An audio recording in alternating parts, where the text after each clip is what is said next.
이사야 41장 1절에서 20절입니다. 섬들아 내 앞에 잠잠하라. 민족들아 힘을 새롭게 하라. 가까이 나오라. 그리고 말하라. 우리가 서로 재판자리에 가까이 나아가자. 누가 동방에서 사람을 일깨워서 공의로 그를 불러 자기 발 앞에 이르게 하였느냐. 열국을 그 앞에 넘겨주며 그가 왕들을 다스리게 하되 그들이 그 칼에 티끌 같게 그 활에 불리는 초계 같게 하매 그가 그들을 쫓아가서 그 발로 가보지 못한 길을 안전히 지났나니 이 일을 누가 행하였느냐 누가 이루었느냐 누가 처음부터 만대를 불러내었느냐 나 여호와라. 처음에도 나요 나중 있을 자에게도 내가 곧 그니라. 섬들이 보고 두려워하며 땅 끝이 무서워 떨며 함께 모여와서 각기 이웃을 도우며 그 형제에게 이르기를 너는 힘을 내라 하고 목공은 금장색을 격려하며 망치로 고르게 하는 자는 매질꾼을 격려하며 이르되 땜질이 잘 된다 하니 그가 못을 단단히 박아 우상을 흔들리지 아니하게 하는도다. 그러나 나의 종 너 이스라엘아 내가 택한 야곱아 나의 벗 아브라함의 자손아 내가 땅 끝에서부터 너를 붙들며 땅 모퉁이에서부터 너를 부르고 내게 이르기를 너는 나의 종이라 내가 너를 택하고 싫어하여 버리지 아니하였다 하였노라. 두려워하지 말라 내가 너와 함께함이니라. 놀라지 말라 나는 내 하나님이 됨이라. 내가 너를 굳세게 하리라. 참으로 너를 도와주리라. 참으로 나의 의로운 오른손으로 너를 붙들리라. 보라 내게 노하던 자들이 수치와 욕을 당할 것이요 너와 다투는 자들이 아무것도 아닌 것 같이 될 것이며 멸망할 것이라. 내가 찾아도 너와 싸우던 자들을 만나지 못할 것이요 너를 치던 자들은 아무것도 아닌 것 같고 허무한 것 같이 되리니 이는 나 여호와 너의 하나님이 내 오른손을 붙들고 내게 이르기를 두려워하지 말라 내가 너를 도우리라 할 것임이니라. 버러지 같은 너 야곱아 너 이스라엘 사람들아 두려워하지 말라. 나 여호와가 말하노니 내가 너를 도울 것이라. 내 구속자는 이스라엘의 거룩한 이이니라.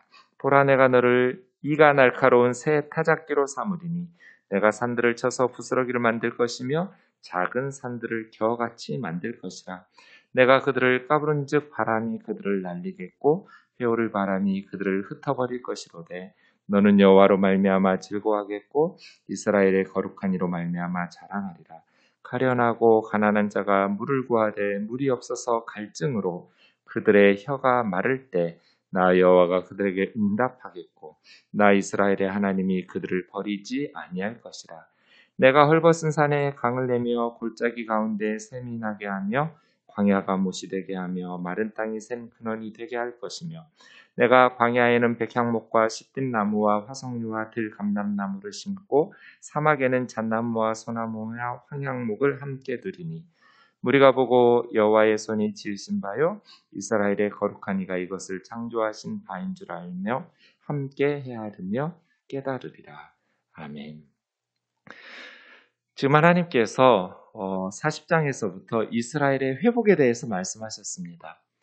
마치 감옥에서 벌 받던 죄수의 형벌 기간이 끝났고 이제는 석방되는 것처럼 이스라엘이 바벨론의 멸망을 당하여 70년간의 포로 생활이 끝나가고 이제 다시 그들이 조상들의 땅 가나안 땅으로 돌아올 것을 이야기하고 있습니다.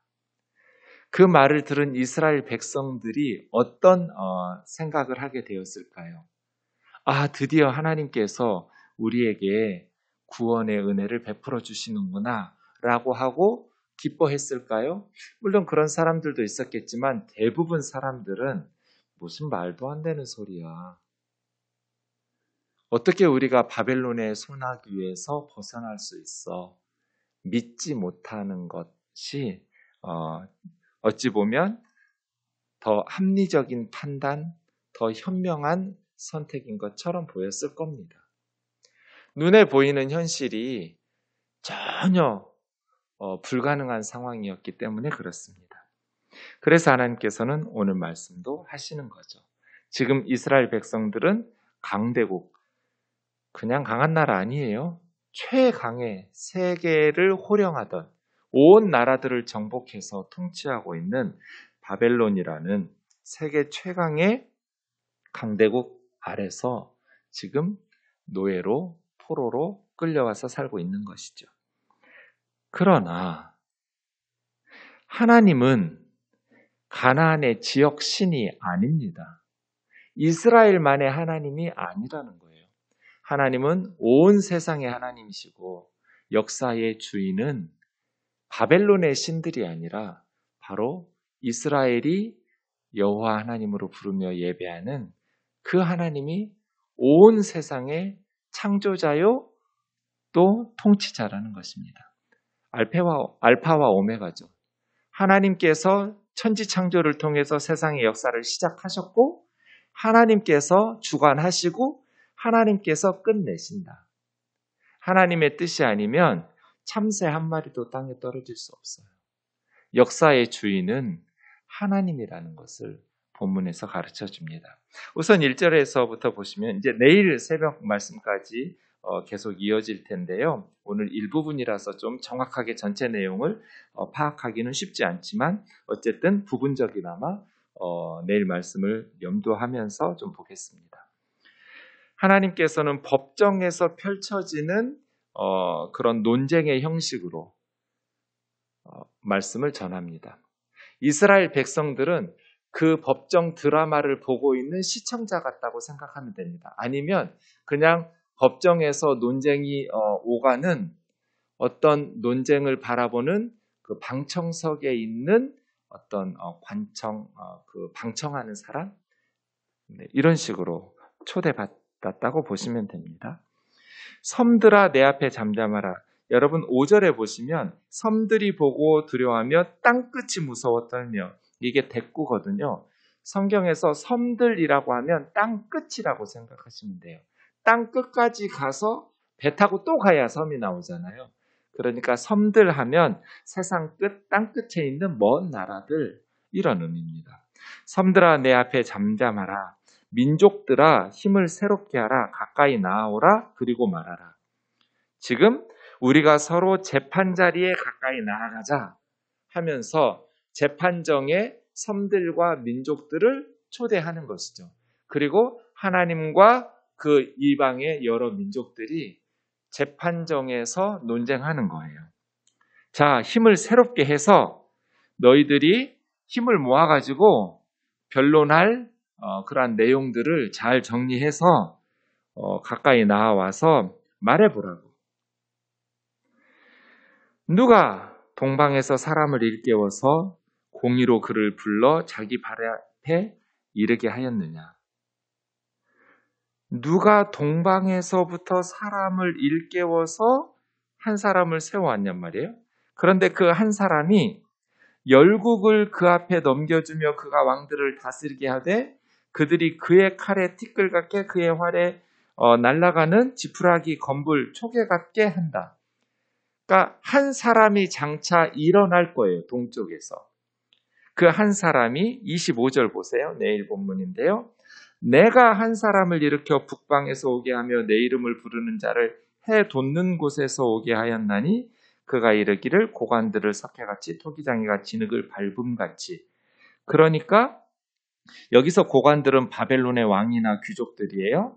지금 세계를 호령하고 있는 바벨론의 통치자들을 석회나 진흙을 밟는 것처럼 동쪽에서 또 북쪽에서 한 사람이 일어나면서 지금 세계 역사를 뒤흔들 거예요.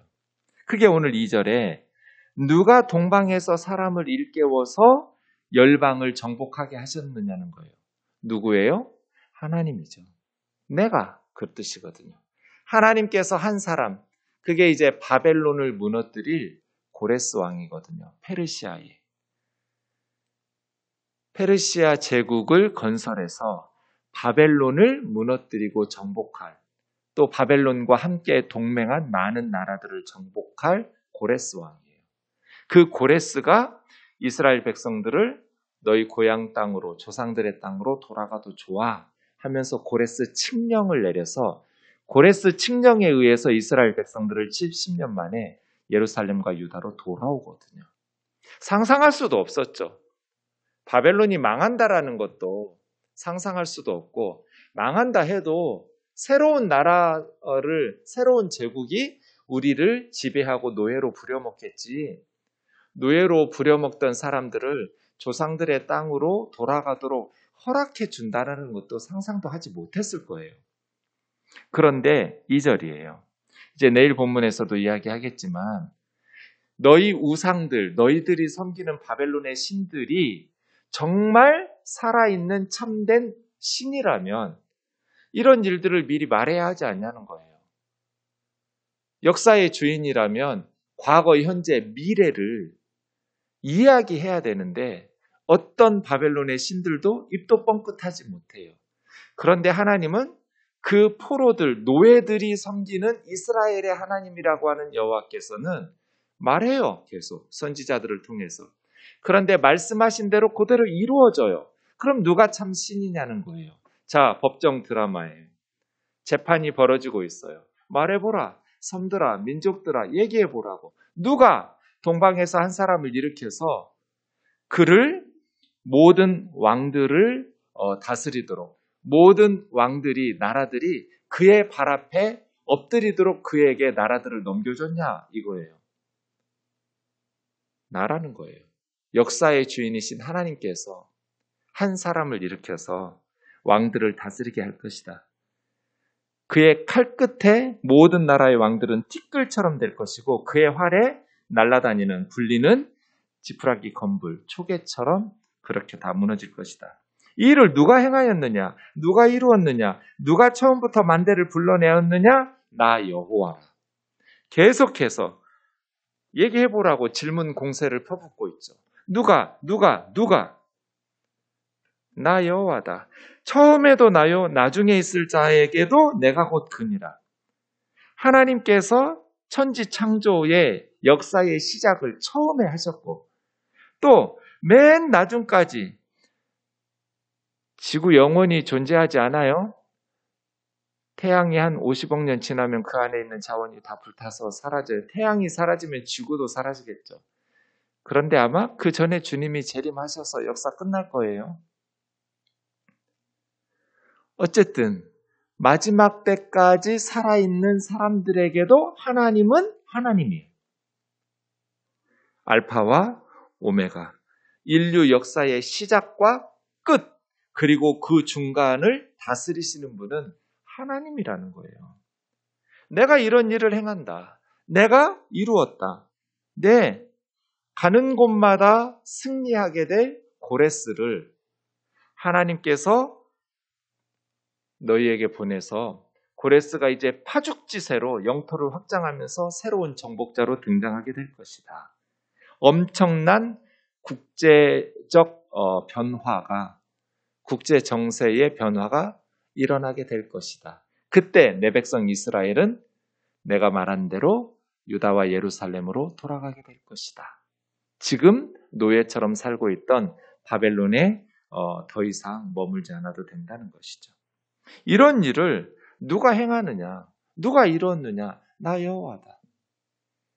그러니까 고레스도 하나님의 도구인 거예요. 하나님의 도구일 뿐이죠.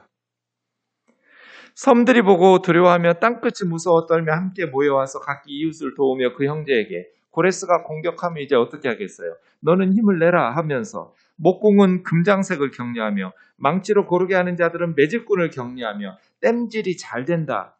못을 단단히 박아 우상이 흔들리지 아니하게 하자. 뭐 이런 식으로 말하겠죠. 고레스의 공격에 의해서 서로 힘을 내라고 우상 숭배에 더 열을 내면서 땜질이 잘 된다.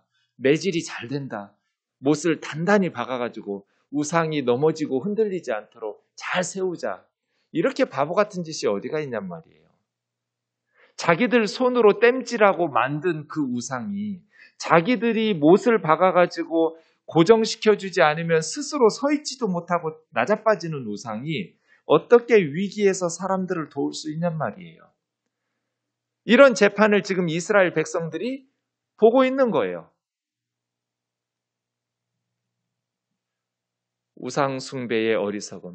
바벨론이라고 해봐야 그냥 우상 숭배자일 뿐이에요. 전 세계를 호령하면서 정복하고 다스리고 있지만 하나님께서 열방의 우상 숭배하는 자들과 토론하는 이 모습을 지켜보는 이스라엘 백성들에게 믿음을 지금 불러일으키고 있는 거죠. 그렇지. 저렇게 바보 같은 짓을 하고 있는 사람들, 자기들 손으로 땜질하고 못 박아가지고 만들고 세워놓은 우상이 어떻게 우리를 도울 수 있냔 말이에요. 그에 비해서 하나님은 뭐예요? 시작하신 분 알파이시고 마무리 지으시는 분 오메가이시고, 하나님께서 이제 사람들이 상상하지도 못할 일을 일으키실 텐데 동방에서 한 사람을 일으켜서, 이제 45장에 가면 고레스라는 이름이 나와요. 한 사람을 일으켜서 모든 나라들을 정복하게 하실 것이다. 8절이요. 그러나 나의 종 이스라엘아, 내가 택한 야곱아, 나의 벗 아브라함의 자손아, 내가 땅 끝에서부터 너를 붙들며 땅 모퉁이에서부터 너를 부르고 너에게 이르기를 너는 나의 종이라. 내가 너를 택하고 싫어하여 버리지 아니하였다 하였노라. 지금 비록 땅 끝에 끌려온 것처럼 바벨론의 노예로 포로민으로 비참하게 마지못해서 죽지 못하고 살고 있는 것처럼 고통스러운 삶을 살고 있지만 너희는 나의 종이야. 나의 종, 나의 종. 나의 종 이스라엘아, 내가 택한 야곱아, 나의 친구 아브라함의 자손아, 너희가 땅 끝에 있어도 나는 너희를 붙들어주고 내가 땅 끝에서부터 너희를 불러낼 것이다. 내가 너희를 선택했고 나는 너희를 싫어서 버린 적이 없다. 두려워하지 말라. 내가 너와 함께 함이니라. 그럼 된 거죠. 지금 내 눈앞에 보이는 적들이 얼마나 강한가, 내가 당하고 있는 위험이 얼마나 큰 위험인가, 이건 중요하지 않아요. 하나님이 나와 함께하고 계시는가, 이게 중요해요. 하나님께서 우리와 함께 하신다면 어떤 적들도 우리를 이길 수 없어요. 하나님의 뜻이 아니면 새 한 마리도 땅에 떨어지지 않아요. 내가 너와 함께 함이니라. 두려워하지 마라. 바벨론이 아무리 강해 보여도 자기들 손으로 땜질하고 못질하는 그런 신들을 섬기는 어리석은 인간일 뿐이다. 그러나 너희가 섬기는 나 하나님은 역사의 주인이다. 나는 가나안 땅의 지역 신이 아니다. 나는 이스라엘 민족 신이 아니다. 온 열방의 시작과 끝을 주관하시는 역사의 주인이다. 두려워하지 마라. 지금 두려워할 수밖에 없는 상황인데 두려워하지 말라라고만 말하는 건 하나마나한 소리죠. 스님 머리에 핀 꼽기예요. 불가능해요. 근데 그 다음 말이 중요한 거죠. 내가 너와 함께 함이니라. 두려워하지 마. 내가 너와 함께 하니까. 내가 너를 내 백성으로 선택했고 나는 너를 싫어한 적이 없고 네가 나를 사랑하기 전에 내가 먼저 너를 사랑했고 나는 너를 버린 적이 없어. 네가 버림받았다고 느낄 뿐이야. 나라 망하고 바벨론에 끌려와서 비참한 삶을 살고 있으니 너 스스로 버림받았다고, 내가 너에게 무관심하고 내가 너를 싫어서 버렸다라고 생각할 수 있는데 그것은 사탄의 거짓 메시지다. 어미가 자식을 잊을 수 있냐? 자기 태에서 나온 자기 딸, 아들을 사랑하지 않을 수 있냔 말이에요, 엄마가. 불가능해요. 그런데 혹시 그런 불가능한 일이 이루어져서 그들은 자식을 잊을지라도 나는 너희를 결코 잊지 않을 거라고. 나는 사람이 아니라고. 나는 하나님이라고. 나는 너희를 싫어서 버린 적이 없다고 말입니다. 두려워하지 마. 내가 너와 함께 함이니라. 놀라지 마라. 내가 너의 하나님이라. 내가 너를 굳세게 할 것이고 정말로 너를 도와줄 것이고 나의 의로운 오른손으로 너를 붙들어 줄 거야. 염려하지 마. 선지자들을 통해서 말하는 이 말이 허황되게 들릴지라도 내가 반드시 이루어낼 거야. 너희를 위해서 나는 열심을 낼 거야. 너희를 위해서 나는 멈추지 않을 거야. 두려워하지 마. 11절이요. 너에게 노하던 분노하던 자들이 수치와 모욕을 당할 것이고 너와 다투던 자들이 아무것도 아닌 것 같이 될 것이고 네가 찾아도 너와 싸우던 자들을 다시는 만나지 못할 것이고 너를 치는 자들은 아무것도 아닌 것 같고 허문 것 같이 될 것이다. 고레스에 의해서 다 망할 거니까요. 이는 나 여호와 너의 하나님이 너의 오른손을 붙들고 너에게 이르기를 두려워하지 마라. 내가 너를 도우리라 할 것입니다. 죄와 타협하고 세상 속에서 절망하면서 사탄의 노예로 살아가는 이유는 두려움 때문이거든요. 두려우니까 세상과 타협하고 죄와 타협하는 거예요. 그래서 하나님의 말씀을 받는 하나님의 백성들이 가장 경계하고 극복해야 될 게 두려움이에요. 홍해바다 앞에서 이스라엘 백성들이 실패한 이유는 두려웠기 때문이에요. 뒤에는 바로의 군대가 쳐들어오고 앞에는 홍해바다인데 살아날 가능성이 제로잖아요. 두려우니까 모세 죽이고 다시 애굽으로 돌아가자, 그들에게 빌자, 이런 믿음 없는 소리를 하는 거죠. 모세 혼자만 담대하게 두려워하지 마라. 오늘 보았던 저 애굽 사람들을 다시는 보지 못할 것이다. 하나님께서 우리를 위해서 새 일을 행하실 것이라. 두려운 말이에요. 두려워하지 마라. 내가 너를 도울 것이다. 버러지 같은 너 야곱아. 버러지라고 번역해서 이게 좀 징그러운, 이렇게 무시하고 욕하는 것 같은데 지금 이 상황 문맥이 그런 게 아니죠. 8절에 있는 것처럼 나의 종이고 내가 택했고 나의 벗 아브라함의 자손이고 나의 종이라는 말씀은 9절에서 한 번 더 반복되고 있고 두 번이나 내 종이다, 나의 종이다, 나의 종이다 하고 있는 이스라엘을 이 버러지 같은 것들 이렇게 멸시하려는 게 아니라 그만큼 작은 벌레, 연약한 존재, 이런 의미예요. 비록 너희는 작고 연약한 벌레 같지만 너희들 눈에는 너희가 그렇게 초라하고 무능한 것처럼 보이지만 너희 이스라엘 사람들아 두려워하지 마라. 왜? 내가 너를 도울 테니까. 내가 너를 도울 것이라. 너의 구속자는 이스라엘의 거룩한 인이라. 이 구속자라고 말한 고엘은요, 친척이에요. 가족이에요. 예컨대 우리 아들이 질병에 걸렸거나 인생에 어려움이 닥치면 어떻게 되겠어요? 집을 팔거나 땅을 팔거나 몸이 팔려서 종이 되겠죠. 그 가정이 붕괴되겠죠. 그럼 아비된 제가 어떻게 하겠어요? 우리 아들을 위해서 회복시켜주겠죠. 종으로 팔린 가족을 다시 값을 주고 가족의 품으로 돌아오게 하고, 집이 팔렸으면 집을 다시 사주고, 땅이 팔렸으면 땅을 다시 사주어서 안정적으로 우리 아들의 가정이 유지될 수 있도록 회복시켜주겠죠. 친족의 의무죠. 이걸 구속자 고엘이라고 해요. 룻기에 보면 보아스라는 사람이 나오미의 가족 룻의 가족을 보아스가 회복시켜준 것처럼 친족의 의무죠. 가족의 의무예요. 그런데 우리의 구속자, 우리의 고엘이 누구예요? 어려움이나 위기에 처한 사람들을 친족의 어려움과 위기에서 회복시켜주고 구원할 자를 구속자라고 말하는데 고엘인데, 이스라엘의 거룩한 이인 내가 구속자라는 거예요.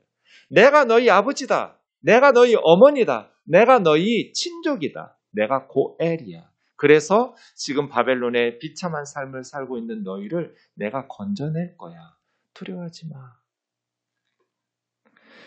보라, 내가 너희를 날카로운 새 타작기로 삼으리니. 좀 전에 14절에 버러지라고 그랬어요. 벌레. 작고 초라하고 무능한 벌레같이 보이지만 너희를 새로운 타작기로 만들어줄 거야. 벌레가 나비로 만들어줄 거야가 아니라 타작기로 만들어줄 거야. 그래서 너희들이 산을 쳐서 부스러기처럼 만들어버릴 것이고 작은 산들을 겨처럼 만들 수 있을 거야. 너희가 그들을 까부리면 열방을 까불러서 바람이 그들을 날리겠고 회오리 바람이 그들을 흩어버리로되 너는 여호와로 말미암아 즐거워하고 이스라엘의 거룩한 자로 말미암아 자랑하리라. 버러지 같은 작고 무능한 벌레 같은 이스라엘이 새 타작기가 된다고요. 연약한 이스라엘이 강력한 국가가 되어서 산들을 건불로 만들어버리고 부스러기처럼 원수들을 여지없이 무너뜨리는 능력 있는 삶을 살게 된다는 거예요. 우리가 늘 벌레처럼 연약하면 안 되죠. 읍면동교회가. 새 타작기처럼 능력 있는 성령의 공동체가 돼야죠. 사탄의 나라를 무너뜨려야죠. 거짓말로 속이는 사탄의 역사를 무너뜨리는 새로운 타작기가 돼서 하나님의 백성들이 영광스러운 승리자가 되어서 16절처럼 여호와로 말미암아 즐거워하고 이스라엘의 거룩한 자로 말미암아 자랑해야죠. 이것이 우리 사명이에요. 짓밟히는 무능하고 맨날 울면서 기도만 하는 그런 연약한 모습으로 남아있는 것이 아니라 새로운 타작기가 돼야죠. 가련하고 가난한 자가 물을 구하되 물이 없어서 갈증으로 혀가 마를 때 나 여호와가 그들의 기도에 응답하겠고 나 이스라엘의 하나님이 그들을 버리지 아니할 것이다. 헐벗은 산, 골짜기, 광야, 마른 땅, 강과 샘과 연못과 샘의 근원이 되게 할 것이다. 그렇게 광야와 같이 메마른 땅에 하나님께서 물을 주셔서 그러면 7종류의 수목원이 돼요. 백향목, 시띠나무, 화석류, 들감남나무, 잣나무, 소나무, 황양목. 네, 백향목 수십 미터씩 치고 올라가는 나무예요. 시띠 아카시아 조각목이고요. 화석류 지붕을 덮는 데 사용하는 들감남나무 올리브나무고요. 소나무, 잣나무, 황양목은 박스트리라고 그래서 회양목이라고도 하는 우리나라에도 많이 있는 나무예요. 이런 7종류가 7은 완전수잖아요. 종류별로 광야와 사막이 연못과 샘과 우물과 강들이 흐르니까 수목원으로 변할 것이다. 너희 인생이 지금 사막처럼 황량할지라도 아름다운 나무들, 온갖 종류의 나무들이 자라나는 수목원처럼 과수원처럼 될 것이다. 무리가 보고 여호와 손이 지은 바요 이스라엘 거룩하시니까 이것을 창조한 것인 줄 알며 함께 헤아리며 깨달으리라. 알고 헤아리고 깨닫게 될 것이다. 이것을 하나님께서 행하셨다라는 것은 정말 그런 일이 있을 수 있을까? 홍해바다 건너고 나서 뒷북치지 말고 홍해바다 앞에 있을 때 하나님의 말씀 붙들고 믿음으로 기도로 승리하는 우면동 교우들이 되시기를 주의 이름으로 축원합니다. 기도하겠습니다. 하나님, 우리는 벌레 같습니다. 작고 연약하고 무능합니다. 하지만 하나님의 손에 붙들림 받으면 하나님의 종이 되면 새로운 타작기가 될 줄로 믿습니다. 사탄의 역사들을 무너뜨리고 예수 그리스도의 나라를 건설하게 될 줄로 믿습니다. 주여, 우리를 성령의 능력으로 새롭게 하여 주옵소서. 예수님의 거룩하신 이름으로 기도하옵나이다. 아멘.